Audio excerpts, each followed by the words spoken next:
Plot కొనేటప్పుడు location అంటే కేవలం ఏరియా అనుకుంటున్నారా? ఒక ప్లాట్ చూస్తున్నా అనుకోండి, సెల్లర్ చెప్తాడు ఈ లొకేషన్లో చాలా ఫ్యూచర్ ఉంది అని. అప్పుడు వెంటనే అడగాల్సిన ప్రశ్న, ఫ్యూచర్ అంటే ఏమిటి? ముందుగా మీకు ఆ లొకేషన్ ఎందుకు కావాలో చూడండి. మీరు ఇల్లు కట్టుకోవడానికి కొంటున్నారా, లేక ఇన్వెస్ట్మెంట్ కోసం కొంటున్నారా? దాని తర్వాత చూడాల్సింది కనెక్టివిటీ.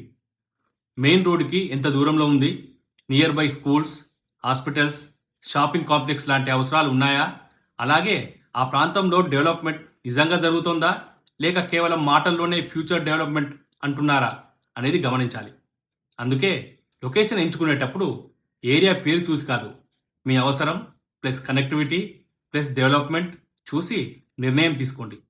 డే 6లో ఇంకా ముఖ్యమైన విషయం, ఒక లొకేషన్ బాగుందో లేదో గ్రౌండ్లో ఎలా చెక్ చేయాలి అనే దాని గురించి తెలుసుకుందాం. నా plot buying master class 365 day 6ని మిస్ కాకూడదంటే నా పేజీని ఫాలో చేయండి. Thank you.